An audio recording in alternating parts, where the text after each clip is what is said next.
And I guess the easiest way is also to start off with my background, because he's going to talk about his background here, right? So I guess if I'm going to provide context, I'll provide my background and context in terms of mythic grading as well. Because for me, mythic grading was I started in Castle Nathria. I played the game before, but I started mythic grading in Castle Nathria, got cutting edge, guild died, went to play classic. Played classic, played Final Fantasy 14, all that stuff. Came back for Dragonflight because it looked pretty good. And I've got cutting edge every tier since, so I'm not like a big long-term mythic raid man. But I'm very curious what this guy has to say in terms of how mythic ratings affected him as a long-term player, right? Hello all. Just to provide some background in who I am and the perspective I bring. I'm Dobi, the guild master of Nascent. I rated at a high level in every tier of WoW outside Mists of Pandaria. I was there farming Molten Core 52 times the first year it came out. I'm still here farming Mythic Amirjasil. Our guild has been rating at the top 100 level for a few expansions now. We also do it at a very modest 9 hours per week. My guild is also an 8-hour per week guild. My goal in writing to this post is to provide some insight into some of the problems we now face in WoW as a Mythic rating guild, and to reflect on the state it's in. My hope is that this helps paint a clearer picture to Blizzard, and ultimately will lead to improvements. Our guild really loves rating, but there are quite a few things that we hope can be improved. To preface several of these topics, we may be what many would consider elite. However, I do believe that if improvements can be made of some of these issues, the rating as a whole in WoW would ultimately improve. I'll do my best to be concise. I also found this post from the Competitive WoW Discord. Pace and structure of raids. As WoW has transitioned to the seasonal model, there have been an inherent move towards a homogeneous content cadence and structure. This is most obvious at the expansion level, which Ian recently said is a typical 4-zone, 8-dungeon, 1 raid. I don't think this is a bad thing, but I also don't believe this is a good thing. Why is that? It's too predictable. I believe it inhibits innovation and creativity. Creativity in what respect? Perhaps that the lore need not always fit a single size of content, and in doing so lead to content that, while in aggregate, may be a certain size as measured by how much there is to do, but may be represented in any number of smaller sizes and saves, such as 3 zones, 6 dungeons, and 3 raids.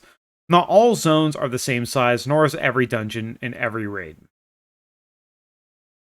I do somewhat agree that in terms of what you can expect, isn't the same anymore. I think the change to Mythic Plus, where like you're getting different dungeons every season, is good.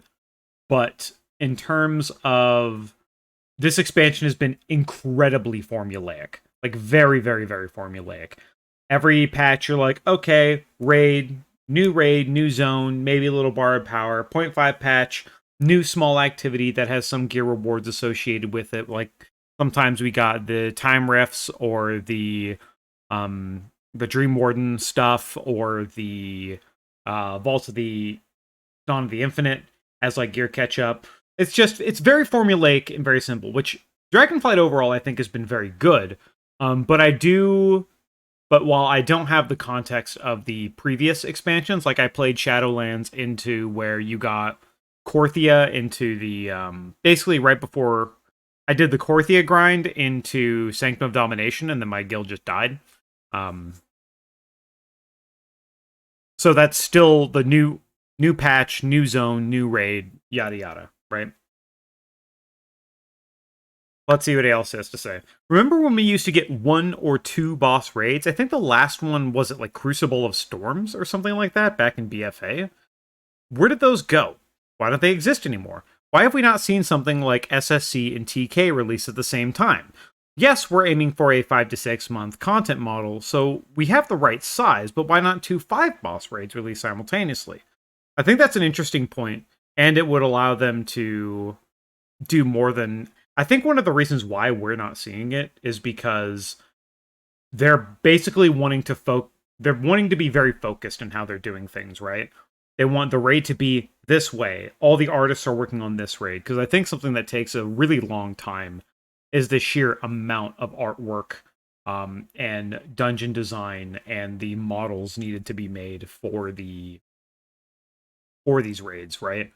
Like you even have a Mirdrasil where you go left into the fire, right into the garden, then into the molten heart, then up above onto platforms, and then into the heart of a Mirdrasil itself, right? You have a lot of art, and they probably want to be focused on it. But I do think it would be very cool to see these like 5 boss raids. Like in the War Within, let's say we need to do a skirmish against the Spider People, like a different warring faction of the Spider People, but we also still have to deal with Xal'atath's bullshit, right? I think something like that could be cool where you could have 2. But it feels like they're definitely focused on one big thing at a time at the moment.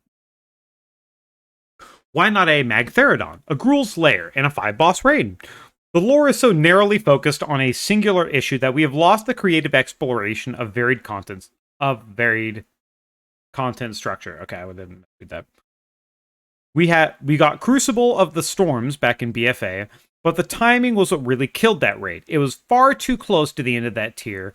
What if it had been released at the same time as Battles Dazara lore, which maybe had 1 to 2 less bosses?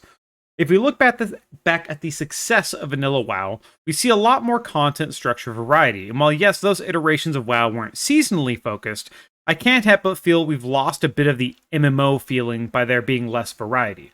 Does a raid have to tie into some massively important piece of lore, or can there just be a tough dragon hanging out sometimes? I think that is cool, like Onyxia's Lair in Classic WoW.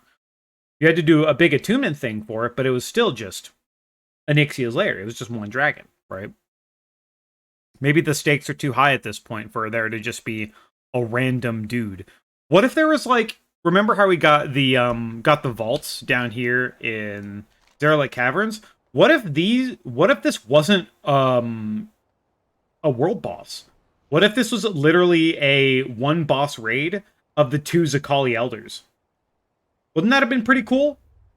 That drop with this content alongside Amir Aberrus and might have just had some fun little I don't know if it would be mythic. Maybe it could just be locked to heroic, right?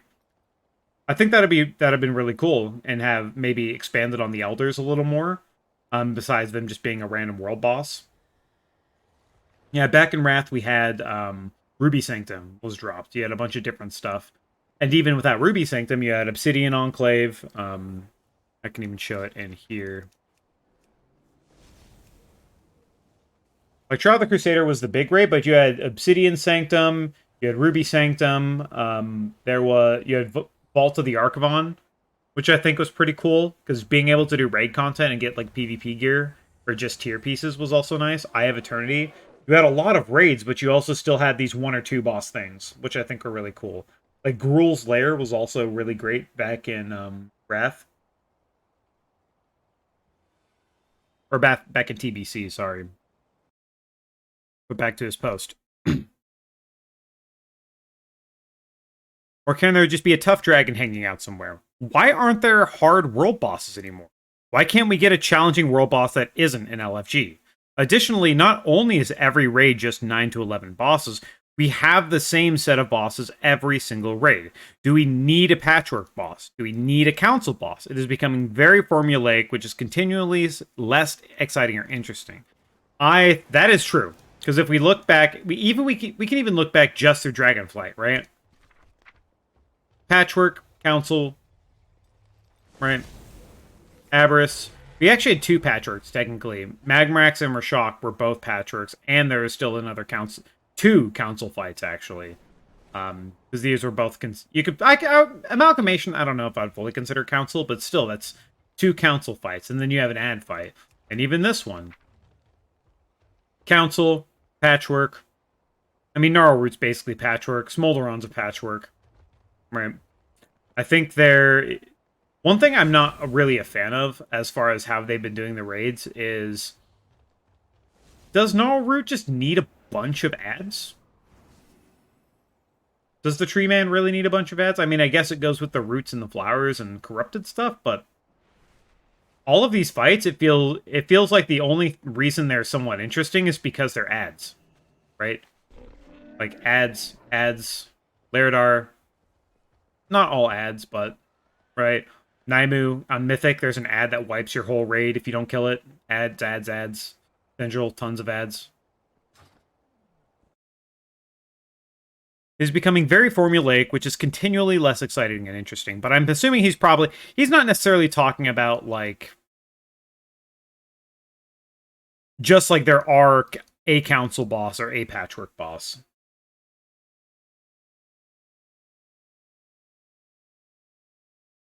Farm no longer provides the benefits it once did. Once upon a time, farming a raid meant you were passively nerfing the raid every week through incremental power gain. This is also really true. The upgrade system is really good and really strong, but it essentially, outside of Mythic, you're basically getting Mythic geared through Heroic, and you're doing it really quickly. Like if you min max it, I think you're basically like 483 within like 3 to 4 weeks. Yeah, that is true in terms of boss design as well, where flex rating provides a issue where if they design a boss around X amount of players and then you flex raid down to like 10, sometimes those iterations of bosses are harder than if you had like 20 or 30 people. Um so flex rating in itself is also a pretty big problem.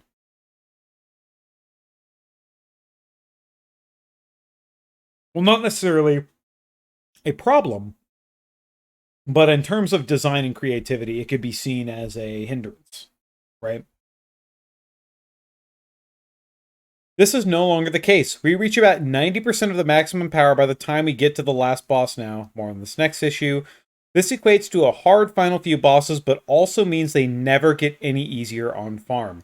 One of the reasons why Tendril and Fyrakk are so difficult is because of just one-shot checks. Like, it's not necessarily one person is messing up and dying, right? And you're losing to a DPS check or hard and rage at the end of the fight. It's literally let's think about Tendril, for example. Flare Bomb, instant one-shot. Depending on how much you stack up with the roots, instant one-shot. Dispel mess-ups, instant one-shot. Seed mess-ups, instant one-shot. Even the boss before it, yeah, like you said, on Smolderon, the orb's done wrong. Like, it's not hard, but if there's any confusion at all, your entire raid wipes because of the one shot. Like, one person doesn't die from the fuck up, your whole raid is dead. Same thing with Fyrakk. Like, including hitting the healer ads could potentially one shot your group depending on how bad that is, right? If you like hit too many trees or too many ads, something like that. Hitting the healer ads, an orb goes through in the intermission. The intermission is also incredibly cringe and requires a weak aura and a map to do correctly. When what the boss should have been is you assign people positions and you spread out, and the first orb you soak, you get the debuff of that orb, and then if you soak the other color orb, you die. That way you can actually position and play around it and assign people spots, and it's actually a strategy instead of a fucking weak aura fiesta that was private, which is terrible. And people were wiping on the boss because everyone wasn't pressing their macros, or too many people were pressing their macros. It's so dog shit. P1 intermission Fyrakk is so terrible of a design when it's literally all they had to do was let people spread out. It's like they made it hard to make it hard, and it's not interesting. You just all die the moment something goes wrong. With the nerfs that they've provided to it, hitting like an healing ad isn't an issue anymore. Like if you hit one or two, you're okay. But then you go into the final phase, which they removed a lot of wipe conditions. But think about it. In the final phase, depending on what your gear was at the time, when you're going to hit, like I think at the 11-minute enrage is what the fight enrage timer is, with the apocalyptic roars. At about 10 minutes, you run out of seeds because it roars every time. But at the same time, you have 8 of the corrupted seeds. So you are always juggling max around like 6 to 8 of these instant wipe conditions to anything touching them. Even if when you have the tanks hold them, if the tank gets hit by the tank ability, like the chomp, that is considered Shadow Flame damage and can still blow up the whole raid. I think they really need to tune down the like, hey, your whole raid is dead instantly. To that shit. I don't know. I mean, we did it, but we did it after the nerf, but we were still dealing with corrupted seeds, and we're still like blowing up sometimes, right? I don't know.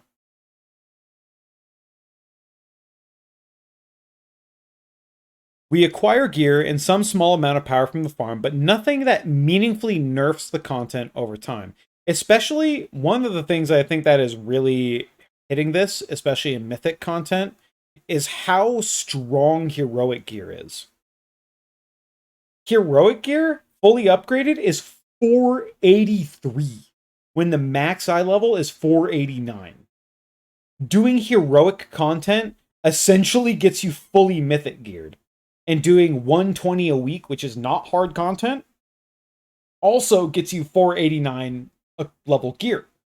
Which is, I honestly think that heroic is kind of ruining the overall feeling of progression, because you're not actually getting stronger, you're just getting better at the fights, which you kind of want both at the same time to feel a meaningful sense of progression each week. Because the moment if you min-max literally at all, you hit like week 4 of the patch, like week 3.5 or 4 of the patch, and almost every single one of your pieces is upgraded.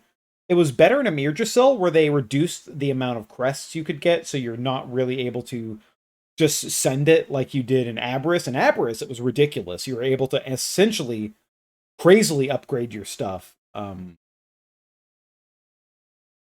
But I don't think heroic gear should be as strong as it is. I mean, I think a lot of people like it, especially Mythic Plusers. Because I mean, even me, like I get heroic pieces and I can still use them. And there's still people that only do heroic for Mythic Plus, right? But you're not like, but the content isn't being nerfed by gear anymore. And what we're probably about to read down here is because your people are so geared and that the content isn't necessarily nerfed by gear anymore. It becomes an issue where they have to tune it, assuming people are going to be like 480 instead of like 470, like 474 or something. They have to assume you're going to get to a mid-level mythic boss at 480. And for lesser guilds, like not to be disparaging against guilds who are not as progressed as the one I'm in or other more hardcore guilds, right? Because people are going to do what they want to do. But for those lesser guilds, it's way difficult, even after the nerfs. Like I think before, like we're getting, like think about how many times Tendril has been nerfed. Tendril received a 20% health nerf, which then they adjusted some of his shield strength to kind of make up for that. Another 10% health nerf, a significant nerf to the Vine health, and he's about to receive another 10% health nerf and a nerf to the Vine health. It's kind of crazy how that this boss, from when it was initially released, has 40% less health than what it had before. So I'm pretty sure the first nerf was 20% of its health, and some of that went back into the shield, so it's not the same thing, but like, that's crazy how much these bosses need to be nerfed. Additionally, the eye level jump between tiers is a contributing factor. There used to be a benefit that if we farmed full Bis, it would give us a small advantage in the next tier, particularly in Heroic in the beginning of Mythic. That doesn't really exist anymore. Yeah, one of the things that was very crazy about this tier, in terms of the eye level jump, is in Aberrus, we were walking around. Aberrus Mythic gear was max 447, right? Max 447. And now we're going from 447 to heroic gear being 483, which is almost 30 eye levels above in a tier jump. That's kind of crazy, right? And I think one of the things that doesn't help it is when they did the change to overall enemy our health and enemy damage, how they buffed our health by 20% or 25% and enemy damage by 25%. I think they did that twice, right? So they've buffed, and it's turned everything into this one-shot garbage because healing, everyone has too many defensives, and healing has been difficult to balance correctly. It's been very odd.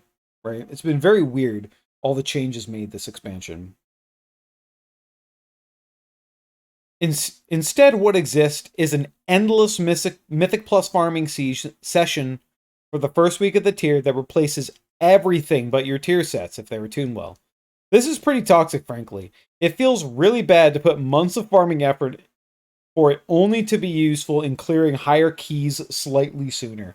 That is an interesting point where it's very weird because you want people that only like playing Mythic Plus to be able to do that, but at the same time, it makes a lot of raid gear not matter. Early on in the season, interestingly enough, a lot of the gear, or a decent amount of the gear I was getting in Heroic, a lot of pieces we actually didn't use. So what we ended up doing is people who needed eye level were essentially saving crests by getting items from late Heroic to just upgrade their better statted Mythic Plus pieces, right? It's like, oh, well, I've already got this level 1, so I just use the Flight Stones. I don't need crests. And then that puts you that much further into your essential 483 of the patch, right? Because it does feel weird that essentially Heroic Raid isn't almost anything anymore, and it's just you just farm Mythic Plus now for everything. Like this character, I got this character almost all 470 gear just from Mythic Plus, crafted a couple pieces, and now I'm basically 476 from this 470 base really quickly just from Mythic Plus, and I did a Heroic Raid once. Like, not even a buy. I just, like, set up my own Heroic Raid, right? It completely bypasses and makes normal essentially worthless, right? So we have LFR, normal, heroic, and mythic, but basically normal for any raid guild doesn't actually exist outside of like you might clear it once early on in the patch you might clear it early in the patch just to get tier sets for like healers and tanks and shit. But realistically, normal's basically the new LFR. Like, it's nothing. Nobody does it. It's kind of dead content, realistically. And that's kind of weird. I understand the goal that we should leave the old stuff behind, but that's only ever been an issue for trinkets and rare items.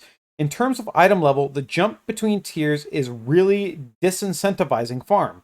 Farm is mostly for selling carries for gold and collecting mounts now. Sometimes we get a mount that everyone wants, but the gear, sadly, way less useful for the next tier than it used to be. A lot of people, I mean, me especially, I like to raid because obviously I want the good gear, but Mythic Plus is almost my main source of content.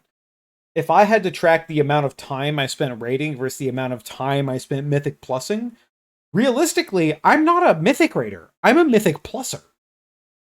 Just because of my time investment in where I put it. I mean, maybe I would spend more time in Mythic Raid if it wasn't locked out like the current system, because Heroic Gear becomes completely invalidated so quickly. But, yeah. This means we're often taking a 1 to 2 month break from the game. Not inherently bad, but there's a missed opportunity to incentivize. Interesting. So I'm wondering if he's going to recommend some kind of reward structure.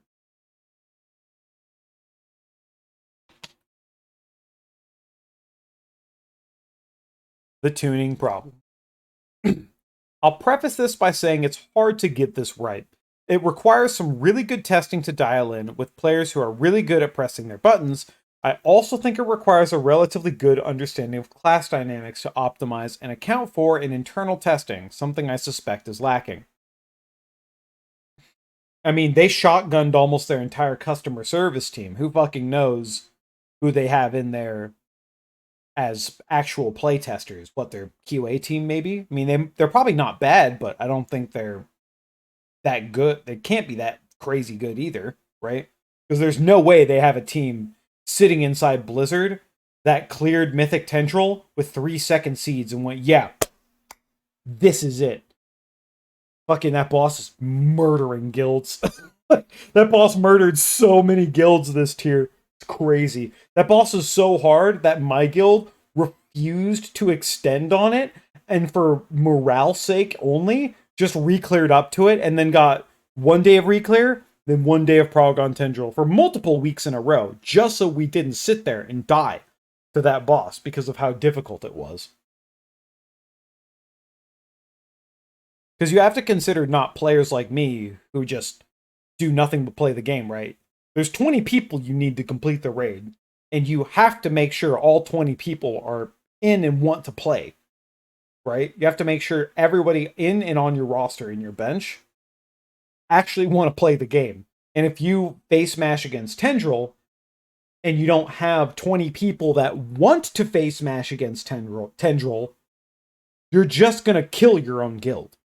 I'm part of the group that would love to face mash against Tendril. Yeah, the guild you run with doesn't bother with Mythic, but that's the crazy part is you don't have to bother with Mythic to get Mythic gear. Your characters, outside of maybe like a Mythic Fyrak trinket, are probably going to be just as geared as my characters by the end of the patch. And you don't even Mythic raid. I don't think that's a bad thing, but it's kind of weird. You know what I mean? Kind of weird. I just get gear faster.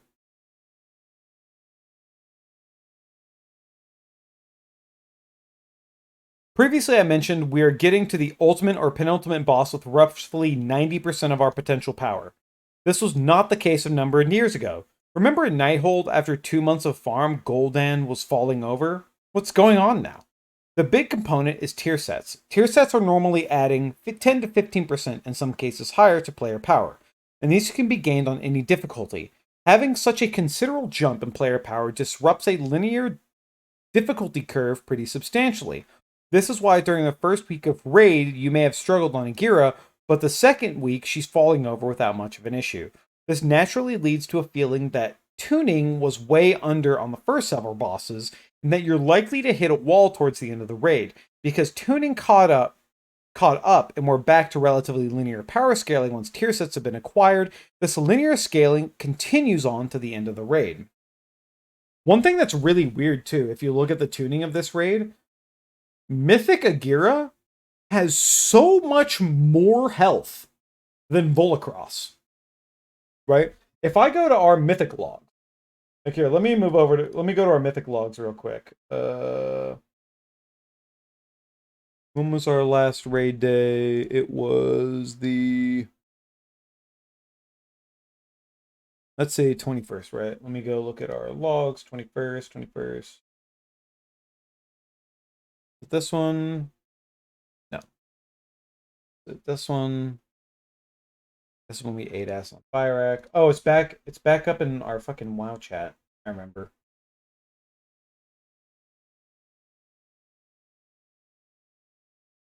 $23. Sorry, give me a sec to find it. Of course.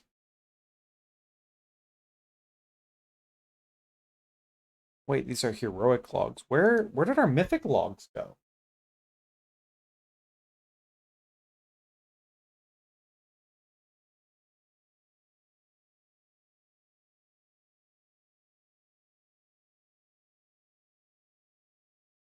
Okay, you know what? I'll just go to mine.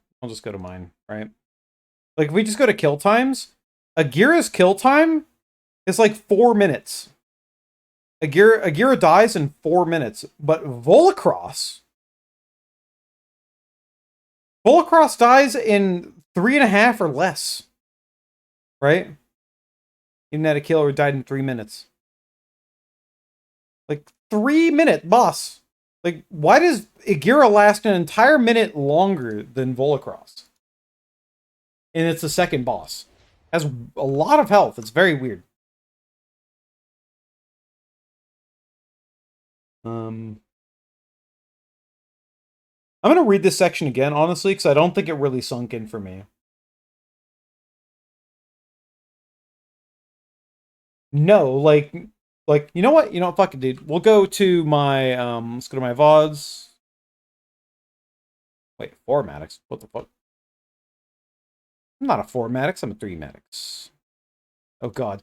I don't want to see my face. I don't want to see my face. No, no, no, no. No, no, no, no. Mythic Warrior Reclear. We're just on Tendril. Yeah, so if we go into the race here, right? Shit, we're already on Smolder on there. If I go all the way back.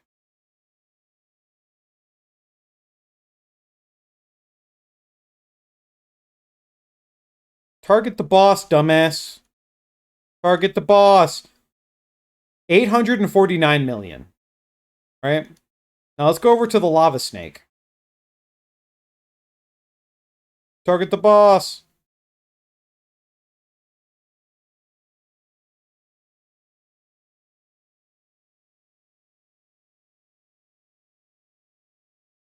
The lava snake has over 1,000,000 health. Has over 100 million health less than a Gira. Gira has 849 million. 0.4 million. Bullcross has like 120 million less health. I don't know why. That doesn't have anything to do with his post, but I don't know why. It's very weird to me. I'm going to read this again because I don't think it's sunk in for me. The big component is tier sets. Tier sets are normally adding 10 to 15% in some cases, and these could be gained in difficulty. Having such a considerable jump in player power disrupts a linear difficulty curve pretty substantially. So I think what he's saying, kind of like what we did, right? We cleared, because tier sets don't have any differentiating, like what the tier sets do isn't different from normal to mythic. The amount of power you're gaining instantly in the patch, even if you're wearing normal level tier sets, is very substantial compared to having another 10 to 15 item levels in all of those slots. As I think what he's saying. And that's what's ruining the linear scaling, because a lot of our power is built into these tier sets instead of into the fundamental primary stat of our items, right?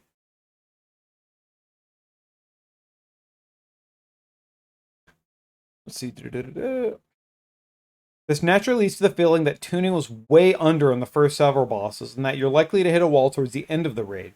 I think a lot of guilds easily went, like, outside of Naimu, probably went 6 of 9 very quick, and then went Smolderon wall, Tendril wall, Fyrak wall.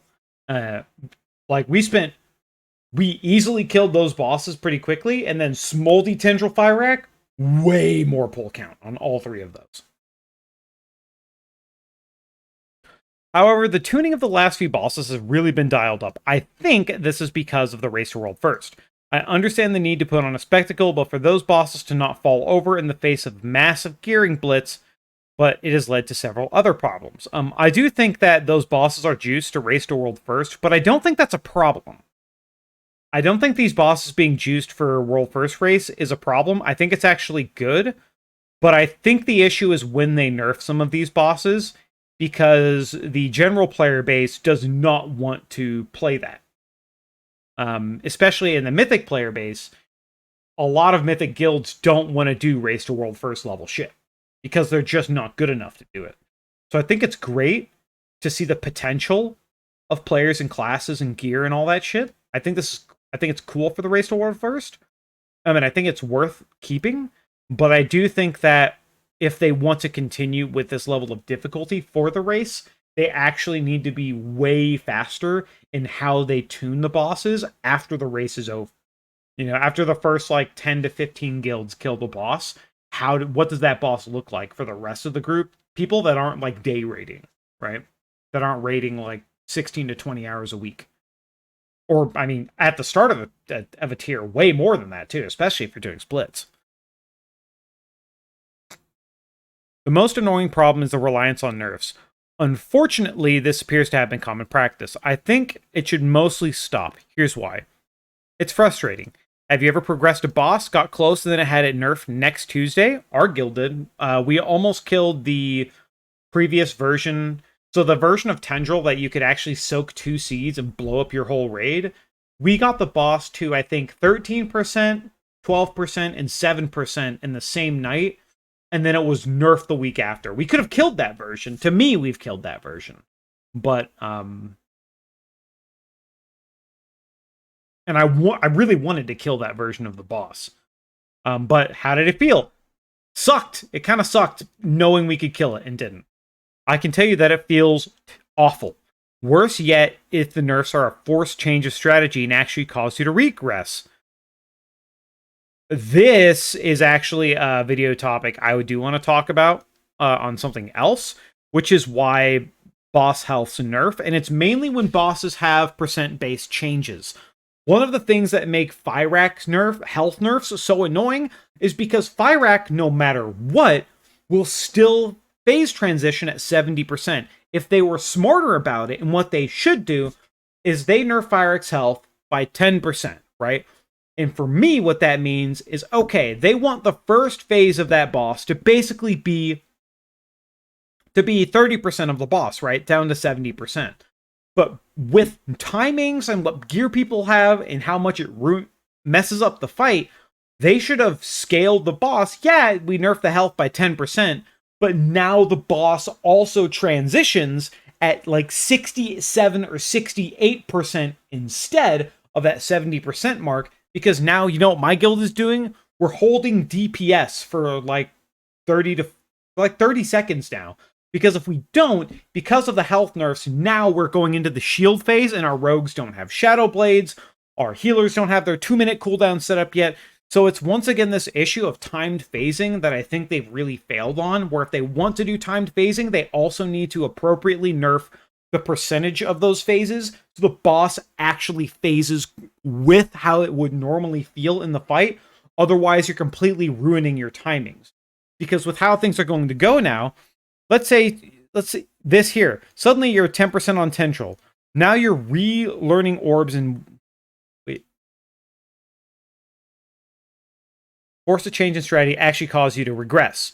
Something that we might see that I'm not sure of, when we fight Tendril, our cooldown timings are probably going to change with how they are now.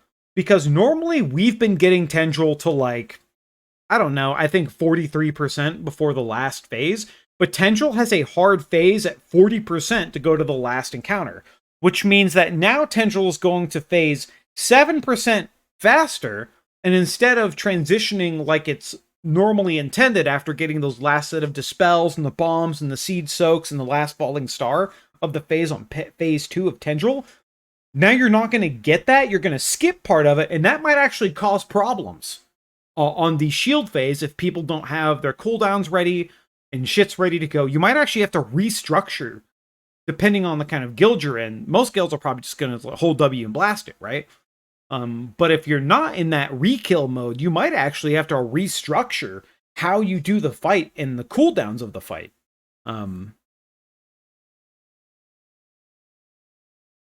Just because of a 10% nerf. I wonder if that means 10% on Fyrakk instead of Tendril. I'm not sure. And now you're relearning orbs and are back to wiping in P1. I think that might mean Fyrakk, because I don't know what orbs he's talking about. He's talking about the flying orbs intermission? I'm not sure. All that time spent in your closest competing guilds are now caught up to you.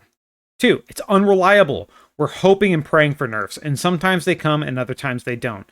Or they didn't nerf the fight in the way they should have and just made us change strategies without making the boss easier. We're at the whims of a company who may or may not be preoccupied with their development efforts to tune a fight down to where it should be for the general population. 3, it's unnatural. Unnatural in the sense that this is not something that is simply accounted for naturally through one or more systems in the game. Could be worded different. Whether that's farming more gear, an explicit mechanism controlled by the players, or some passive effect.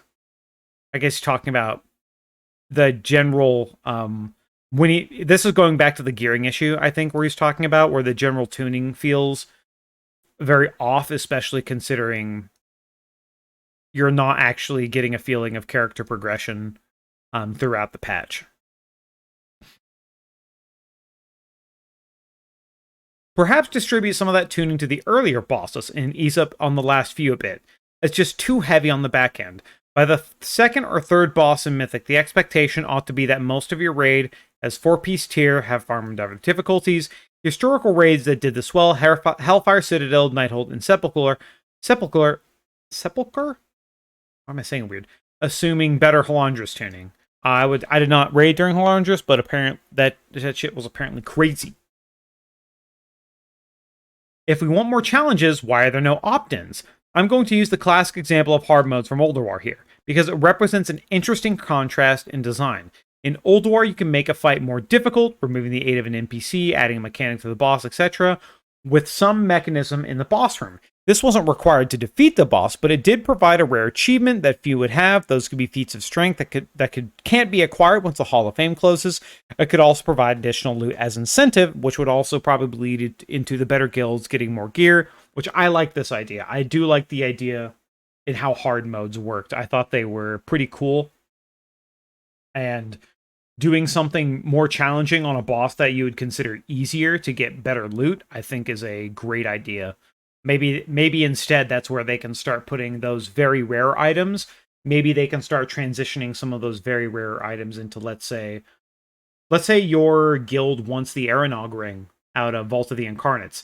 If you do something specific, for like, let's say there's something specific you can do on that fight.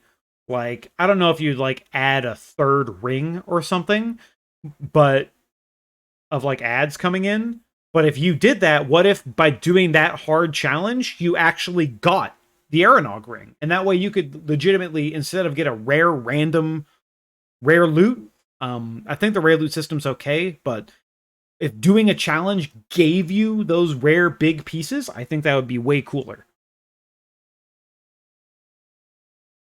There are many options here, and none of them are really being experimented with, which is probably what he brings back to their lack of innovation. And the formulaic nature of these raids and how things have been going. I believe part of the reason hard modes no longer exist is because there are a whopping 4 raid difficulties now, which sort of achieves something similar. We've created a creative and natural mechanism in the game world for something artificial in pursuit of very difficulty and broader access to game content.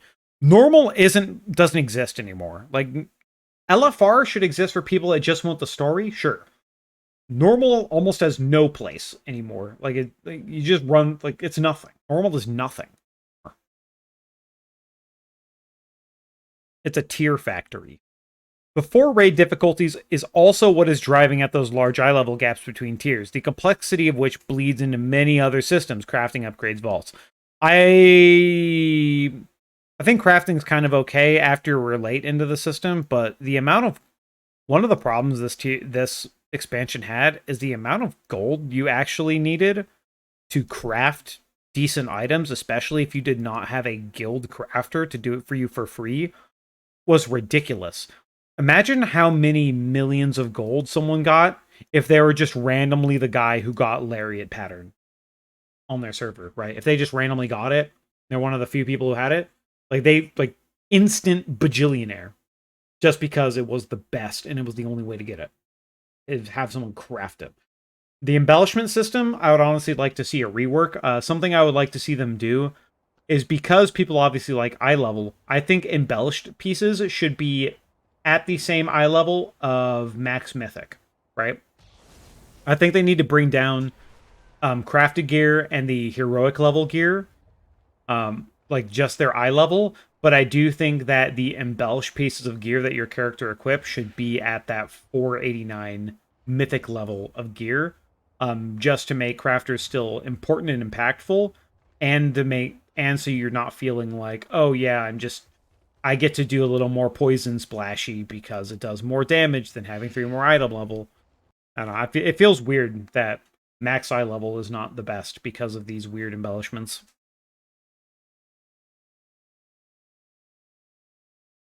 But the crux of the matter remains. Blizzard is trying to fit 2 tiers of difficulty into Mythic, and it's not working. That's an interesting take. That is very understandable, because you can see the level of difficulty Smolderon Plus and the level of difficulty pre-Smolderon, right? Smolderon Plus is a different level of Mythic. 100%. And yeah, they're the later bosses of the raid, right? And they do drop higher level loot. But because of the upgrade system, the sword you get off Smolderon is basically just as good as the one you're getting off Gnarl Root. So it's very weird. Raid composition has become extremely restrictive. I think this is commonly understood now, but it's worth reiterating the context of other issues being outlined. I think if you want a really good indicator for this,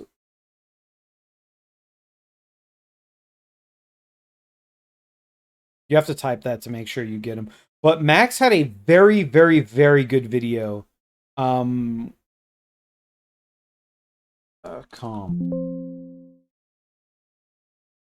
It's not the undercover rating thing. I don't remember where the video was. But he made it in Aberrus. This one, why some classes aren't brought to raids. This is a very, very, very good video in terms of talking about what slots are available, what's locked in, what do you want, and talking about raid compositions, especially around when Augevoker came out. When it's like, well, what if these things are good, right? And at the time, Augevokers were so good, they were going to take up 4 raid slots. That would have never flown, right? Blizzard was going to nerf them, so that wouldn't happen. But the fact that the most optimal way to play the game was 4 augmentation evokers is insane. But that's already 20% of your entire raid composition for a single class. So then every other class comes with the raid buff shit. Because it was literally this to play 4 Augevokers, and because you had 4 Augevokers, it was easier to play because you didn't have to worry about specifically getting Aug buffs on these targets in this area, be next to them with the proximity because these 2 are random. Like, you didn't have to deal with that shit. You were just playing the class, and it was easier to play with 4 than it is with 2.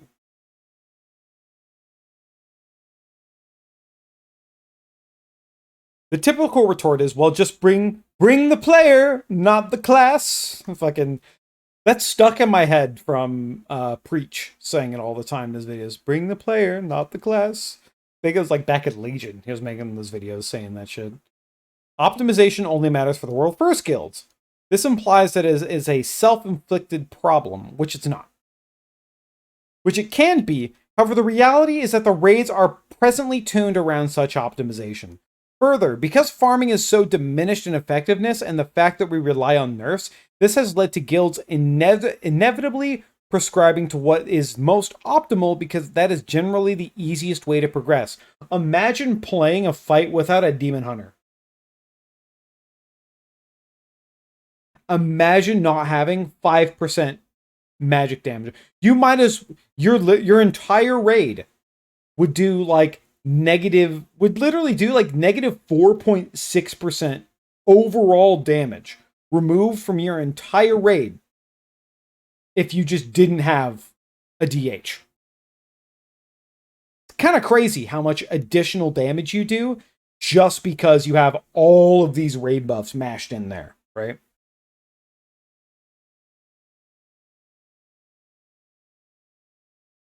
Keep in mind, this is the content of progressing at a certain pace, generally Hall of Fame, but definitely top 100. If we were not reliant on nerfs and tuning was not as strict, then more flexibility would be possible. Thus, if you're a good guild above the top 2 to 300, you are unlikely to feel these issues as much. But that does not mean they are very real for hundreds of guilds. The natures of raid buffs, debuffs, niche utility, also with the health nerf, Fyrak, they gave Hunter a raid buff with the 5% more damage below or above 80% health, but that actually makes Fyrak's P1 even worse. It's kind of stupid. Niche utility and now multiplicative power empowerment, AUG, has forced guild rosters to shrink over the last few years. This is because we generally have fewer composition changes than we have ever had. We're rotating only a few slots. If you consider playtime equity, this means you're not going to be able to maintain a roster of 26 plus very easily anymore. People will leave because they're seeing less raid time because they're swapping less people. Our roster is now kept at 24, and with this playtime equity is still unfair often.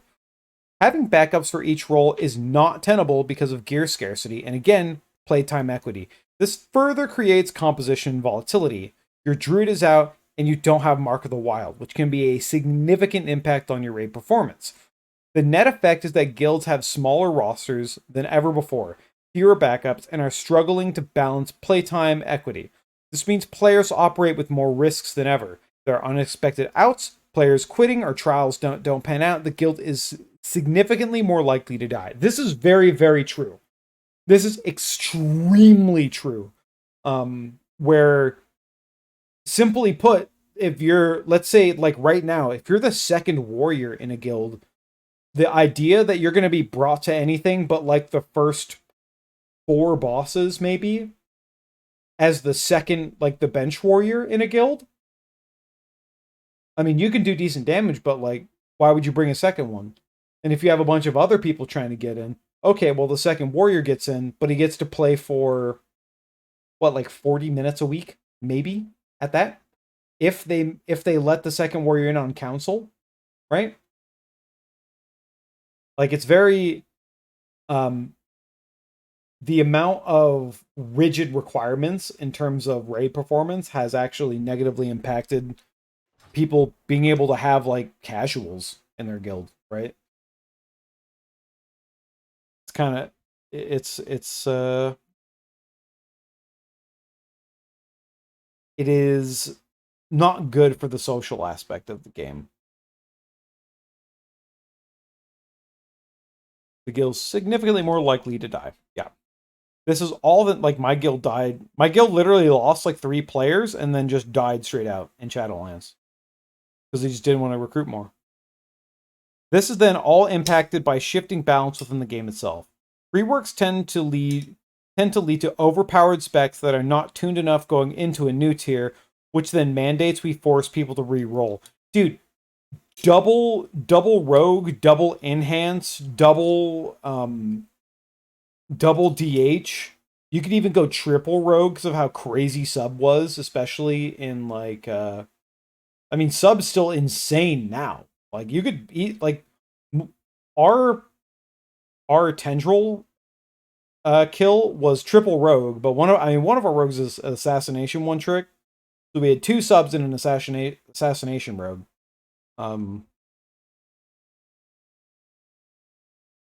But like, classes that get reworked are so strong, you can just fill your raid with them as long as you're keeping up the rest of the raid buffs. This is, again, not healthy because our roster has been forced to be so small that we often struggle to adapt because of how rigid we are being forced to operate. This means that our players that prefer to main one thing are now feeling unnecessary pressure to reroll. It is more difficult than ever to operate a Mythic raiding guild. The user interface should level up. Dude, this post is fucking massive. I didn't know what I was getting myself into, man. Holy shit.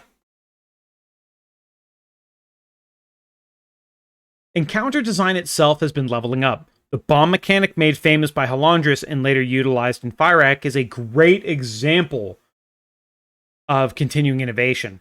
Other examples were the addition of the energy bar to encounters, player symbols, Odin runes, Star Augur signs, Fyrak seeds, Halandris bombs, and animated arrows for directional beams emanating from a player, something Archimonde would have greatly benefited from in HFC, which Archimonde famously, for the weak aura, that would put a little map on your screen so you wouldn't kill anybody with the beams. The ping system is additionally a great in-game system. Ping, good. Ping system, very good. However, there is a problem with the ping system. It was fixed in later patches, but imagine a boss like Echo of Neltharion, where previously his Ebon Destruction cast was not 12 seconds, it was like 4 or 5. You're not reliably going to get 20 different people to ping where they want to go and get there and not die to that Ebon Destruction mechanic with pings. It's just, it happens too fast to be effective, right? Especially with how quickly the portals come out and then you have to set. And that phase is a DPS check.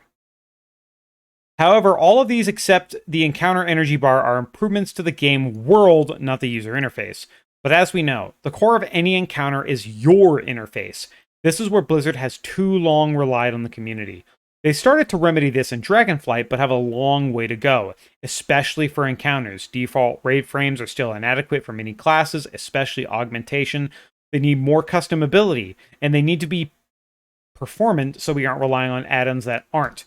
Party frames are in the same bracket or bucket. Friendly NPC nameplates are clunky and don't work well enough. Blizzard should continue to develop more types of frames to reduce some of the need for alternate add-ons. I can't imagine being a healer and having to heal like the amount of healer ads that they had to deal with on Firac and on even we had issues with Laridar to some extent with just like getting those frames and have everything healable, all that shit. Bro, I got a bottle of water and I drank all of it. I'm about to need another one. We still fundamentally rely on timer add-ons like Bigwig's DBM when Blizzard could be adding more intuitive elements to the interface to help players keep track of the timing of the fight or anticipate mechanics. The amount of weak auras that just tell you what's going to happen next, or that figure out, like in a Taldazar, when a mob can cast like fiery enchant and you have to hold kick for it, shit like that. If we could customize that in game, it'd be way better. Often this is crudely derived from an energy bar on a boss unit. Other times it's derived from analyzing log timings. It's time to level up the interface and do better for your players. As encounter complexity has increased choreography assignments, the community has been forced to develop solutions to facilitate the ever-increasing complexity of strategy. This is the weak auras problem. Yeah. Weak auras themselves are not the problem, to be clear.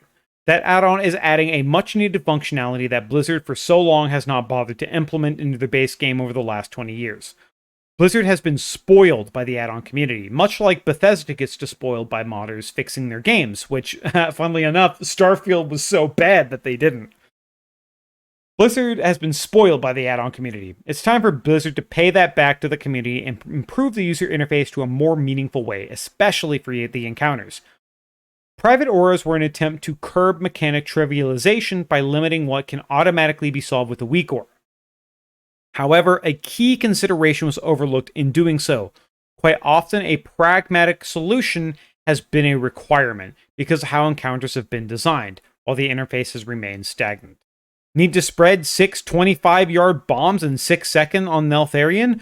Good luck self-organizing without any tools. Yeah, Volcanic Heart's dog shit mechanic. Need to assign 20 players around Firac for bombs assigned based on a random color assignment in 6 seconds? Good luck self-organizing without any tools. Once again, the Firac intermission shit I talked about. Nothing was added to the user interface to help us, and we're expected to wing it for such punishing coordination checks. Focus the development effort on providing us tools to do what you expect us to do. You can't introduce private auras and then make no improvements to the user interface. A note on legendaries. Oh boy. Legendaries. A favorite topic of ours.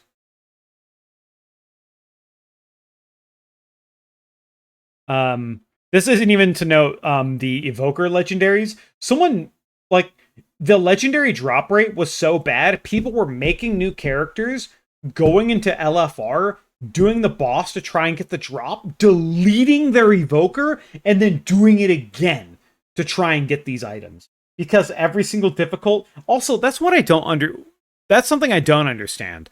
Why do the legendary items have the same eye level from every single difficulty? Why? Why can you do LFR and get a 496 weapon? Why isn't it an LFR version? Why can't you get the weapon from normally heroic, meaning the acquisition doesn't have to be terrible, you still get the item, it's of relevant eye level, and then you can upgrade it from the piece that you get from Mythic. Or, potentially down the road, if people are worried about it, you can actually add, way later in the patch, a way to upgrade the item yourself through a long, arduous process, questing, maybe you needed 50 Firac shards, something like that. One of the biggest problems, I think, with why the legendaries drop like they do is because they drop at 100% power and 100% potential. That is crazy, especially when they want things to be upgradable. Why can't you drop a legendary on the heroic level? Then you can get it to it drops at the 483 variant, and then why not week after week by killing the heroic variant still? now that you're actually killing the heroic variant still, you can upgrade it to that mythic quality level by getting shards of Shadow Flame from different enemies in the raid. Like, let's say you need, I don't know, let's say you need 10 shards of Shadow Flame, right? If you're only clearing heroic, you'll get, let's say you're only clearing heroic and you get like 4 a week. But if you're clearing mythic, each mythic boss drops 1 shard. So if you're clearing heroic and then clearing 6 bosses in mythic, you're able to upgrade your weapon 3 item levels every single week until you can upgrade it to that 496 level, instead of having to wait to get the drop at eye level at 496. And then you're like, cool, I've got my weapon. And there's no other process besides that. Instead, now you can get your weapon and then don't have to do, I mean, I don't know why they want to include the crafters and these legendary weapons, but I don't think a normal player should be expected to spend a fucking WoW token or buy a WoW token just so they can craft a legendary item when it's their first time playing the game. That if a new player started playing the game, did LFR or whatever, got that item, and then said, oh, how do I get this item? And then needed to spend $20 selling a WoW token to be able to craft it. You look at that, it looks like shit, it smells like shit, so it must be shit, right? Like, that is a really weird system to force players to be required to spend thousands and thousands of gold for an upgrade that they get in raid when we get no gold from raid if you're not doing sales. Very weird. I don't understand it. It seems very counter-player. The crafting systems already provide a lot of benefit through embellishments and crafted gear. They don't need to be a fucking legendary crafting thing. Like, who gives a shit? Who fucking cares? I don't care if a leather worker made my item. I don't care. It's very anti-player. The acquisition of legendaries has been subject to a lot of criticism. I think the 2 legendary in Dragonflight really haven't felt legendary at all. As someone who got the legendary and as a warrior main, I 100% would have rather not had a legendary, had the legendary go to another class and just been that much stronger. Because my class being tuned around an item that's going to take me 4 months to get potentially is some of the most dog shit feeling thing ever. I do not log in every single week excited at a chance to get the item. I log in and am disappointed every single week that I did not get an item my class is balanced around, because we have to drop it at 489 or 498, 496 item level from every single difficulty. My class is built and balanced around an item I took almost 4 months to get. It is trash. It is terrible, and they need to seriously reconsider how legendaries affect the player base's morale as a whole, because they've been a net negative to me on this entire expansion. It is simply terrible. I would have rather had Smolderon drop a myth track item, and Smolderon's item is just every enemy you hit, you leave a searing mark in them, and it just is a fire dot. That is the two-handed strength special weapon, just a fire dot sword off of Smolderon, because he's a big fiery boy. I'd have rather had that than had a legendary. It is actually so poorly done. Personally, I believe these items need to be more difficult to build, potentially take weeks, but easier to begin building. Really, what makes an item legendary is the activities that went into building it. Historically, items like Shadowmourne and Terragosa felt truly legendary. The biggest issue with acquisition currently is that the system is that starting the journey has a minuscule drop rate, discounting the bad luck system for a moment. If the start quest is more accessible, then people can make incremental progress, even just a tiny amount, and it will make it less frustrating, because at least they are making progress, especially when they obfuscate and hide the drop rates from us, which if you look at the Wowhead post detailing the drop rates and weeks required for the drop rates of these legendary quality items, how terrible it is and how long they expect you to farm. And Thunder Fury was cool to me. Like, even so here's the thing, even Thunder Fury was crafted and was made by a crafter to make the elementium ingots, but all you had to do was just get the pattern from a guy and he made 10 ingots for you. But you still had to mind control a guy to teach you how to make those ingots. It was still cool, it was still legendary, but it wasn't terrible, right? It was still interesting.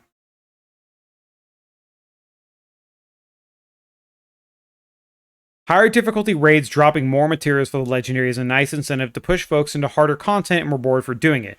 So I would love to see them keep that around. I think instead of bad luck protection, they just need to drop shards. In terms of balance, I think it's ideal for the item to be powerful, perhaps around a 10% boost, but I don't believe any spec should be tuned around the assumption they get the legendary. That way it is only a bonus and not a necessity to have it. In Season 2, the Evoker Legendary was powerful, but Devastation was also powerful without it. Lastly, I think incorporating professions into crafting has been a great way to involve your guild and community in the making of a legendary, and would love to see something like this kept around. Okay, you can keep the crafting thing, but it doesn't need to cost 300,000 gold to make an item.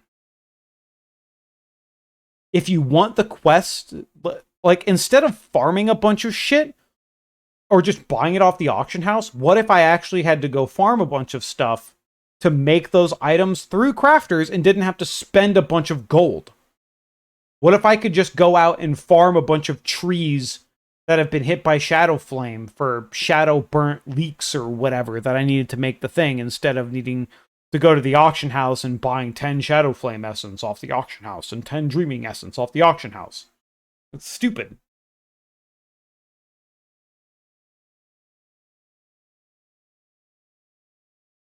In summary, if you're still reading this, my apologies for the length. No problem, man. Honestly, I feel things like these are necessary, and you can tell there's passion behind it. It's a very good post. There's a lot to cover, and there are still adjacent concerns that I've intentionally left out, like the state of augmentation. The intent here is to hopefully see improvements in raiding, as it has become stale and systematic issues have crept in that not only limit the potential for raiding, but threaten the guilds and communities that wish to participate in that form of content. P.S. Please rework Brewmaster, Windwalker, and Augmentation. Warrior too. You got to get Warrior in there, because honestly, here's the problem. I think Warrior's actually not that bad, but everybody looks at what they did with, like, Outlaw Rogue. Everybody looks at what they did with Rogue and Demon Hunter, and they go, holy fuck, me, please, me. I want to be good too. So I don't know if people want reworks. Warrior has systematic issues that need to be addressed for them to be valuable in all types of content, but I think that the reworks need to be more about those systematic issues comparatively to, oh, we rework me so I'm OP. Because it seems like every time they rework something, it's broken as shit. Interestingly enough, the only rework they did when they did Ret Paladin didn't... Like, Ret Paladin was good, but it wasn't broken until they decided to buff the living shit out of it for some reason. It was already good. It didn't need to get buffed with the amount of utility it had. No. DK... Did DK also get a rework? No. Death Knight has never seen a rework.